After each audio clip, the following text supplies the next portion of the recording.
ದಿಲೀಪ್ ಅವರಿಗೆ ನನ್ನ ಪಾಯಿಂಟ್ ಏನು ಅಂತ ಹೇಳಿದ್ರೆ, ಈಗ ನಮ್ಮ ಕಾನೂನಲ್ಲಿ ಈ ಯಾವುದು ಲೀಗಲ್ ಆ್ಯಪ್ ಇದೆ, ಯಾವುದು ಇಲ್ಲೀಗಲ್ ಆ್ಯಪ್ ಇದೆ, ಯಾವುದು ಲೀಗಲ್ ಗೇಮಿಂಗು, ಯಾವುದು ಇಲ್ಲೀಗಲ್ ಗೇಮಿಂಗ್ ಅಂಥೇಳಿ ಈಗ ಕೇಂದ್ರ ಸರ್ಕಾರ ಮೊನ್ನೆ ಚೀನಾದ ಆ್ಯಪ್ಗಳನ್ನ ನಿಷೇಧ ಮಾಡಿಬಿಡ್ತೀನಿ, 150 ಆ್ಯಪ್ ನಿಷೇಧ ಮಾಡಿಬಿಡ್ತೀನಿ, ಟಿಕ್ ಟಾಕ್ ಬ್ಯಾನ್ ಮಾಡಿಬಿಡ್ತೀನಿ, ಪಬ್ಜಿ ಬ್ಯಾನ್ ಮಾಡಿಬಿಡ್ತೀನಿ, ಎಲ್ಲ ಬ್ಯಾನ್ ಮಾಡಿಬಿಟ್ರು. ಈ ತರಹದ್ದನ್ನು ಒಂದು ರಾಜ್ಯ ಸರ್ಕಾರ ಏನಾದರೂ ಬ್ಯಾನ್ ಮಾಡೋಕ್ಕಾಗುತ್ತಾ? ಒಂದು ನಮ್ಮ ಪೊಲೀಸಿಂಗ್ ವ್ಯವಸ್ಥೆ ಅಂತ ಬಂದಾಗ ಈಗ ನಾವು ದಿನ ನೋಡ್ತಾ ಇದ್ದೀವಿ.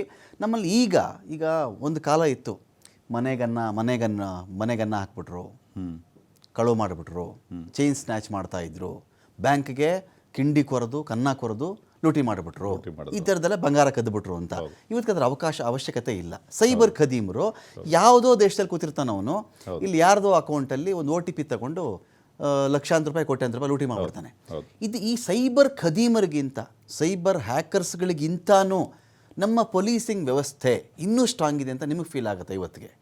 ನೋಡಿ, ಇವಾಗಿನ ಪ್ರಕಾರ ಅಂದರೆ ಎಷ್ಟು ಟೆಕ್ನಾಲಜಿ ಇವಾಗ ಒಂದೊಂದು 1000 ಕಂಪ್ಲೇಂಟ್ ರಿಜಿಸ್ಟರ್ ಆಗಿದೆ ಸ್ವಾಮಿ. ಕರೆಕ್ಟ್. ಸೈಬರ್ ಪೊಲೀಸ್ ಸ್ಟೇಷನ್ ಅಂತ ಹೇಳ್ಬಿಟ್ಟು ನಾವೇನು ಮಾಡ್ಕೊಂಡಿದ್ದೀವಿ, ಅಲ್ಲಿ ವರ್ಷಕ್ಕೆ 1,500 to 2,000 ಕೇಸಸ್ ರಿಜಿಸ್ಟರ್ ಆಗ್ತವೆ.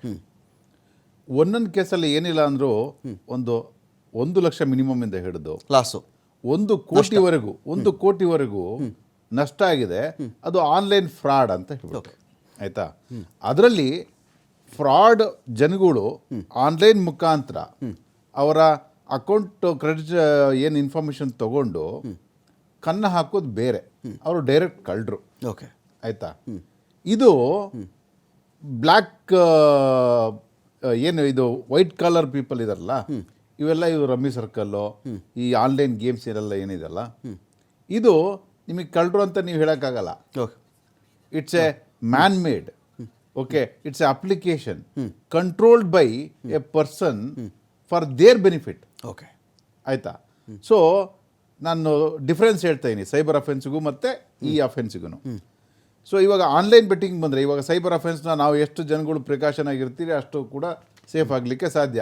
ಯಾಕೆ ಪೊಲೀಸ್ ಸಿಸ್ಟಮು ಅಷ್ಟೊಂದು ಇವಾಗ ಅಂದರೆ ಎಫೆಕ್ಟಿವ್ ಆಗಿಲ್ಲ ಅಂತ ಹೇಳ್ತೀನಿ. ನಿಮಗೆ 2,000 FIR ಅಲ್ಲಿ ಉಮೇಶ್ ಸರ್ ಇದ್ದಾರೆ ಕೇಳಿ, ಎಷ್ಟು ಕೇಸಲ್ಲಿ ಚಾರ್ಜ್ ಶೀಟ್ ಹಾಕಿದ್ದಾರೆ ಅಂತ ಹೇಳ್ಬಿಟ್ಟು. ಓಕೆ, ನೀವು ಎಲ್ಲ ಕೇಸಲ್ಲೂ ಸಿ ರಿಪೋರ್ಟೇ, ಆದರೆ ತನಿಖೆ ಮಾಡೋದಕ್ಕೆ ಆಗ್ತಾ ಇಲ್ಲ ಅಂತ ಹೇಳ್ಬಿಟ್ಟು. ಓಕೆ, ನೀವು ಎಷ್ಟೇ ಕೋಟಿ, ಯಾಕೆ ದುಬೈಯಲ್ಲಿ ಕುತ್ಕೊಂಡು ಆಪ್ರೇಟ್ ಮಾಡ್ತಾರೆ ಈ ಥರ ಆನ್ಲೈನ್ ಫ್ರಾಡ್ಗಳನ್ನ. ಸೊ ಅಕ್ಯೂಸ್ನ ಟ್ರೇಸ್ ಮಾಡಲಿಕ್ಕೆ ಆಗ್ತಾ ಇಲ್ಲ. ಕೆಲವು ಇನ್ನೋಸೆಂಟ್ ಪೀಪಲ್ನ ಅಕೌಂಟ್ನ ಯೂಸ್ ಮಾಡಿಬಿಟ್ಟು ಅವರು ಫ್ರಾಡ್ ಮಾಡ್ತಾ ಇದ್ದಾರೆ. Okay, that's a different. So ನಮ್ಮ ಜನಗಳು ಎಷ್ಟರವರೆಗೂ ಎಚ್ಚರ ಆಗಿರ್ತಾರೆ ಅಂದರೆ, ಯಾವ ರೀತಿ ಅದನ್ನು ಮೊಬೈಲಲ್ಲಿ ಬರ್ತಕ್ಕಂಥ ಸಂದೇಶಗಳನ್ನ ತಾವು ಓದಬೇಕು, ಬೇಡಬೇಕು, ಅದನ್ನು ಅವರ ಸ್ವಂತ ಬುದ್ಧಿಯಿಂದ ಅದು ಕೆಲವೊಂದು ತಪ್ಪು ಮಾಡ್ದಲೆ ಪ್ರಿಕಾಷನರಿ ತಗೊಂಡ್ರೆ, ಸೋಷಿಯಲ್ ಅವೇರ್ನೆಸ್ ಕ್ರಿಯೇಟ್ ಮಾಡಿದರೆ ಅದನ್ನು ರೆಡ್ಯೂಸ್ ಮಾಡ್ಬೋದು. ಮತ್ತು ಪೊಲೀಸಿಂಗ್ ಸಿಸ್ಟಮ್ ಟೆಕ್ನಾಲಜಿಲಿ ಕೂಡ ಸಪ್ರೇಟ್ ಸ್ಕಿಲ್ನ ನಾವು ಡೆವಲಪ್ಮೆಂಟ್ ಮಾಡಬೇಕಾಗತ್ತೆ. ಓಕೆ ಓಕೆ ಉಮೇಶ್ ಸರ್, ಈಗ ಈ ಸೈಬರಲ್ಲೇ ಒಂದಷ್ಟಿದೆ ಸರ್, ರಾಶಿ ಇದೆ. ನಾನು ಇಲ್ಲಿ ಪೊಲೀಸಿಂಗನ್ನು ಇಲ್ಲಿ ಅನುಮಾನಿಸ್ತಾ ಇಲ್ಲ. ಕೆಲವು ವೇಳೆ ಸೈಬರ್ ಪೊಲೀಸರ ಸಾಮರ್ಥ್ಯವನ್ನು ಮೀರಿರುವ ಸೈಬರ್ ಕಳ್ಳರಿದ್ದಾರೆ ಸರ್. ಅವರ ಮನಸ್ಸಿನ ಚಳಕ, ಈ ಕೈ ಚಳಕ ಅಂತ ನಾನು ಹೇಳೋಕ್ಕಾಗಲ್ಲ. ಇವಾಗ ಕೈ ಚಳಕ ಅಂದರೆ ಎಲ್ಲ ಚಿನ್ನ ಕದ್ದುಬಿಟ್ಟ, ಪಿಕ್ ಪಾಕೆಟ್ ಮಾಡಿಬಿಟ್ಟ ಅದು ಹೇಳ್ಬಹುದಾಗಿತ್ತು. ಆ ಮನೋಚಳಕ ಇದೆಯಲ್ಲ ಅವ್ರದ್ದೆಲ್ಲೋ ಕೂತ್ಕೊಂಡು, ಅದನ್ನು ಮೀರ್ಸೋಕೆ ಆಗ್ತಾ ಇಲ್ಲ. ಒಂದು 100 ಕಂಪ್ಲೇಂಟ್ ಬಂದರೆ 1, 2, 5 ಟ್ರೇಸ್ ಆದರೆ ದೊಡ್ಡ ವಿಷಯ ಅಂತ ಆಗ್ಬಿಟ್ಟಿದೆ ಸರ್. ನೋಡಿ, ಇಂಡಿಯಾದಲ್ಲಿ ಸರ್ 40,000 ಕೋಟಿ ಇದೆ ಸರ್. ನಾನು ಬಹಳ ಕಡಿಮೆ ಹೇಳ್ತಾ ಇದ್ದೀನಿ ಅಂತ ನಾನು ಭಾವಿಸ್ಕೋತಾ ಇದ್ದೀನಿ. ವಾರ್ಷಿಕ ಆನ್ಲೈನ್ ಗೇಮ್ನ ವಹಿವಾಟು 40,000 ಕೋಟಿ ರೂಪಾಯಿಗಳು. ಇದರಲ್ಲಿ ಅತಿ ಹೆಚ್ಚು ಆನ್ಲೈನ್ ಗೇಮ್ ಆಡ್ತಕ್ಕಂಥ ದೇಶ ಎರಡನೇ ಸ್ಥಾನದಲ್ಲಿ ಭಾರತ ಇದೆ ಸರ್. 59 ಪುರುಷರಲ್ಲಿ ಒಬ್ಬ ಆತ್ಮಹತ್ಯೆ ಮಾಡ್ಕೋತಾನೆ, 100 ಜನ ಹೆಣ್ಣುಮಕ್ಕಳಲ್ಲಿ ಒಬ್ಬಾಕೆ ಆತ್ಮಹತ್ಯೆ ಮಾಡ್ಕೋತಾ ಇದ್ದಾರೆ. ಇದೇ ರೀಸನ್ನಿಂದ ದೇಶದ ಗೇಮಿಂಗ್ ಸಾವಿನಲ್ಲಿ 42% ಪುರುಷರಿದ್ದಾರಲ್ಲ, ಸೌತ್ ಇಂಡಿಯಾದವರೇ ಇದ್ದಾರೆ. ಸ್ಯೂಸೈಡ್ ವಿಚಾರದಲ್ಲಿ ಗೇಮಿಂಗ್ ಸಾವುಗಳಲ್ಲಿ ದೇಶದ 40% ಮಹಿಳೆಯರ ಆನ್ಲೈನ್ ಗೇಮು ಸಾವು ದಕ್ಷಿಣ ಭಾರತದೇ ಇದೆ ಸರ್. ಮತ್ತು ನಾವು ಏನು ಮಾಡಬಹುದು ಸರ್? ಈಗ ಪೊಲೀಸರಲ್ಲೂ ಕಾನೂನು ಬರುತ್ತೆ, ನಿಯಂತ್ರಣ ಮಾಡ್ತಾರೆ, ಪ್ರಾಧಿಕಾರ ರಚನೆ ಮಾಡ್ತಾರೆ, ಕಾಯ್ದೆ ತರ್ತಾರೆ ಅಂತ ಬಂದಾಗ ಏನೇನು ಪೊಲೀಸರ ಕೈಯಿಂದ ಮಾಡೋಕ್ಕೆ ಸಾಧ್ಯ ಇದೆ ಸರ್?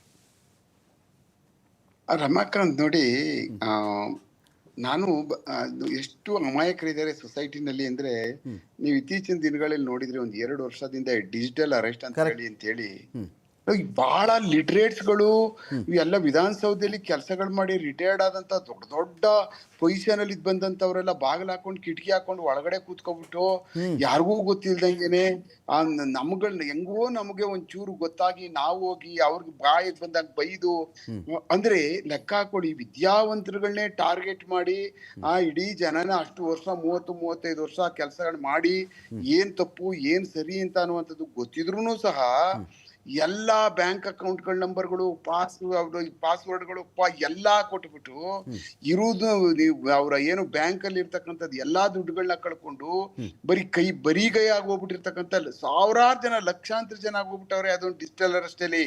ಅವ್ರು ಯಾರಾದವ್ರೆಲ್ಲ ಡಿಜಿಟಲ್ ಅರೆಸ್ಟ್ ಅಲ್ಲಿ ಆದವ್ರು ಯಾರು ಸಹ ಇಲ್ಲಿಟ್ರೇಟ್ ಆಗ್ಲಿಲ್ಲ, ಎಲ್ಲಾ ಲಿಟ್ರೇಟ್ 3 ಕೋಟಿ 4 ಕೋಟಿ ಕಳ್ಕೊಂಡ್ರನ್ನ ಕೇಳಿದೀನಿ ಸರ್. 3 ಕೋಟಿ 4 ಕೋಟಿ ಲಿಟ್ರೇಟ್ಗಳೇನು ಅಂದ್ರೆ ಭಾಷೆ ಬರಲ್ಲ ಅವ್ರಿಗೆ, ಇವ್ನು ಯಾರೋ ಏನೋ ಭಾಷೆ ಮಾತಾಡ್ತಾನೆ ಊದ್ಬಿಟ್ಟು ಆಫ್ ಮಾಡ್ಕೊಬಿಡ್ತಾರೆ. ಈ ಭಾಷೆ ಬರೋ ಕಾರಣಕ್ಕೋಸ್ಕರ ಇಂಗ್ಲಿಷು ಹಿಂದಿ ಯಾರಿಗ್ ಬರ್ತದೋ ಲಿಟ್ರೇಟ್ ಅನ್ನಿಸ್ಕೊಂಡವ್ರು ಸಿಕ್ಕಾಬಟ್ಟೆ ಕಳ್ಕೊಬಿಟ್ಟು ಬರ್ಬಾರ್ದಾಗ ಹೋಗ್ಬಿಟ್ಟವ್ರೆ. ಎಷ್ಟು ಜನಕ್ಕೆ ಬಂತು ವಾಪಸ್ಸು ದುಡ್ಡು? ಖಂಡಿತವಾಗ್ಲೂ ಬರಲ್ಲ. ಒಂದು ಸಾರಿ ನೀವು ಸೈಬರ್ ಕ್ರೈಮ್ ಒಳಗಡೆ ನೀವು ದುಡ್ಡು ಹಾಕಿ ಕಳ್ಕೊಳ್ತು ಅಂತ ಅಂದ್ರೆ ನಿಮ್ಗೆ 99.99 ದುಡ್ಡು ಉಸಲಾತಿ ಮಾಡೋಕ್ ಆಗುದಿಲ್ಲ. ಬಹಳ ಕಷ್ಟ ಇದೆ.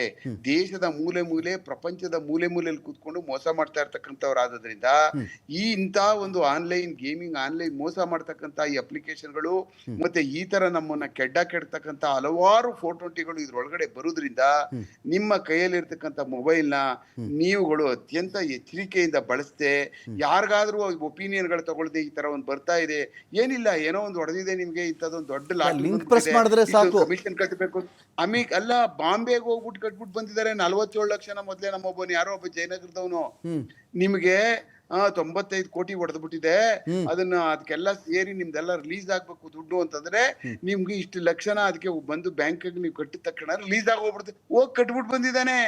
ಗ್ರಾಚಾರ ಹೊಡೆದಿರೋದು ಲಾಟ್ರಿ ಅಂತ ಅನ್ಕೊಂಡ್ಬಿಟ್ಟಿದ್ದ ಅವನು. ರಿಟೈರ್ಡ್ ದುಡ್ಡನ್ನ ತಗೊಂಡೋಗ್ಬಿಟ್ಟು ಕಟ್ಬಿಟ್ಟು ಬಂದು ಏನು ಮಾಡೋದು ಹೇಳಿ? ಇವ್ರು ಯಾವಾಗ ಬುದ್ಧಿ ಕಲಿತಾರೆ ಜನ?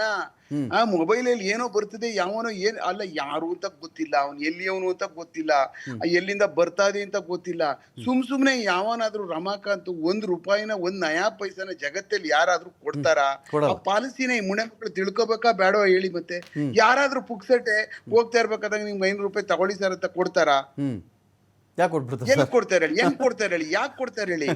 ಇಂಥದ್ದು ಇದ್ದಾಗ ನಿಮಗೆ 50 ಕೋಟಿ ಹೊಡೆದ್ಬಿಟ್ಟಿದೆ, ಬನ್ನಿ ನೀವು ಇಷ್ಟೊಂದು ಕಮಿಷನ್ ಬಂದ್ಬಿಟ್ಟು ತಗೊಬಿಡಿ ನೀವು ಅಂತ ಹೇಳ್ಬಿಟ್ಟು ಅಂತ ಅವನನ್ನ ಕೆಡಗಿದರೆ ಇಲ್ಲಿಂದ 45 ಲಕ್ಷನ ತಗೊಂಡೋಗ್ಬಿಟ್ಟು ICICI ಬ್ಯಾಂಕ್ ಹೋಗ್ಬಿಟ್ಟು ಬಾಂಬೆನಲ್ಲಿ ತುಂಬಿಟ್ಟು ಬರ್ತಾನೆ ಅಂದ್ರೆ ಇವನಿಗೆ ಯಾವ ಕಾನೂನು, ಯಾವ ಬುದ್ಧಿ ಹೇಳುದು, ಎಲ್ಲಿ ಕೂರ್ಸ್ಕೊಂಡು ಹೇಳುದು ಹೇಳಿ?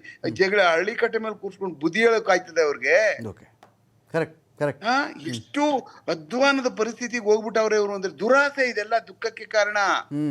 ಇವ್ರಗಳ ಹತ್ರ ಮೊಬೈಲ್ ಇದೆ ಅಂತಂದ್ರೆ ಅದರಲ್ಲಿ ಎಲ್ಲಾ ಬರ್ತಕ್ಕಂಥದ್ದು ಹೇಳ್ತಕ್ಕಂಥದ್ದು ಎಲ್ಲಾ ಸತ್ಯ ಅನ್ಕೊಬಿಟ್ಟವ್ರೆ. ಅದ್ರ ಒಳಗಡೆ ಭಯಂಕರವಾದಂತ ಇಂಥ ನೆಟ್ವರ್ಕ್ ಮಾಡ್ಕೊಂಡು ಹಲವಾರು ಜನ 420ಗಳು ನಮ್ಮನ್ನ ಬಗದು ತಿನ್ನು ಕಾಯ್ಕೊಂಡು ಕೂತ್ಕೊಂಡಿದ್ದಾರೆ ಅಂತ ಅನ್ನೋದು ಕಿಂಚಿತ್ತಾದ್ರೂ ತಿಳ್ಕೊಬೇಕಲ್ವಾ? Correct sir, correct correct. ಇಂಥದ್ರ ಬಗ್ಗೆ ಸಾಮಾಜಿಕವಾಗಿ ಏನೇನ್ ನಡೀತದಪ್ಪ, ಯಾರಾದ್ರೂ ಏನು ಈಗ 4 ಜನ ಫ್ರೆಂಡ್ಸ್ ಇರ್ತಾರೆ, ಅವ್ರು ಏನ್ ಮಾತಾಡ್ತಾರೆ ಹೋಗ್ಲಿ, ವಾಕಿಂಗ್ ಹೋದಾಗ ಇಂಥದ್ದೆಲ್ಲ ಇದೆ, ಸಮಸ್ಯೆ ಇದೆ, ಇಂಥ ಡಿಜಿಟಲ್ ಅರೆಸ್ಟ್ ಅಂತ ಒಂದು ಬಂದಿದೆ ಅಪ್ಪ, ಈ ತರ ಮಾಡ್ಬಿಡ್ತಾರೆ, ಎದುರ್ಕೊಳಕ್ ಹೋಗ್ಬೇಡ್ರೋ ಅಂತ ತಕ್ಷಣನೇ ಪೊಲೀಸವ್ರು ತಿಳಿಸಿಲ್ಲ, ಗೊತ್ತಿರೋ ಪೊಲೀಸವ್ರು ಕೇಳಿ ಏನಾದ್ರು ಹಂಗೆಲ್ಲ ಏನಾರು ಮಾತಾಡಕ್ ಹೋದಾಗ ತಗಲಾಕಬಿಟ್ಟು ನೀವು ಮನೆ ಒಳಗಡೆ ಇದ್ಬಿಟ್ಟು ಎಲ್ಲಾ ಬ್ಯಾಂಕ್ಗಳು ತೆಗೆದ್ಬಿಟ್ಟು ದುಡ್ಡನ್ನ ಟ್ರಾನ್ಸ್ಫರ್ ಮಾಡ್ಬಿಟ್ಟಿರೋದು ಮಾತಾಡ್ಕೋಬೇಕಾ ಬೇಡವಾ? ಇದ್ದ ಅವ್ರು ಅದನ್ನ ಮಾತಾಡಲ್ರು. ಮಾತಾಡೋದೇ ವಿಧಾನಸೌಧದಲ್ಲಿ ಎಷ್ಟು ಕಲ್ ಕಿತ್ರೋ, ಯಾರು ಕಲ್ ಕಿತ್ರೋ, ಏನ್ ಕಿತ್ರೋ, ಅದರಿಂದ 1 ರೂಪಾಯಿ ಪ್ರಯೋಗ ಆಗಲ್ಲ. ಯಾರು ಹೇಳಿದ್ರು, ಯಾರು ಬರ್ತಾನೆ, ಏನು ಬಿಟ್ಟಿ ಭಾಗ್ಯ ಅಂದ್ರೆ ಬರೀ ಇಂಥ ಮಾತು. ಇವ್ರ ಜೋಬಿಗೆ ಕಥಾವಣೆ ಆಗ್ತಾ ಇರುವಂತದ್ ಬಗ್ಗೆ ಮಾತಾಡಲ್ಲ ಅವರು. ಮೋಸದ ಜಾಲಗಳನ್ನ ಮಾತಾಡಲ್ಲ, ಮೋಸದ ನೆಟ್ವರ್ಕ್ ಗಳ ಬಗ್ಗೆ ಮಾತಾಡಲ್ಲ, ಎಷ್ಟು ಎಚ್ಚರಿಕೆಯಿಂದ ಇರ್ಬೇಕು ಅಂತ ಅನ್ನೋದು ಮಾತಾಡಲ್ಲ. ಬೇರೆ ಎಲ್ಲಾ ಮಾತಾಡ್ಬಿಟ್ಟು ಅವರೇ ಹಳ್ಳಕ್ ಬಿದ್ದು ಹಾಳಾಗೋಗ್ಬಿಡ್ತಾರೆ. ರಮಾಕಾಂತ್ ಬಹಳ ಹೊಟ್ಟೆ ಹೊರಿತಿದೆ ನೋಡಿದ್ರೆ ಅವ್ರ ಪರಿಸ್ಥಿತಿಗಳನ್ನ, ವಿದ್ಯಾವಂತರುಗಳ ಪರಿಸ್ಥಿತಿ. Fine sir. ಇದೀಗ ಶುಭಮಂಗಳ ಮೇಡಮ್ ಜಾಯ್ನ್ ಆಗಿದ್ದಾರೆ, ಸೈಬರ್ ಎಕ್ಸ್ಪರ್ಟ್ ಇದ್ದಾರೆ. ಶುಭಮಂಗಳ ಮೇಡಮ್, ಸ್ವಾಗತ ನಿಮಗೆ ಒಂದು ಡಿಬೇಟ್ಗೆ. ನಮಸ್ತೆ. ನಮಸ್ತೆ ಮೇಡಮ್, ನಿಮ್ಮನ್ನು ಮಾತಾಡಿಸ್ತೀನಿ ಮೇಡಮ್.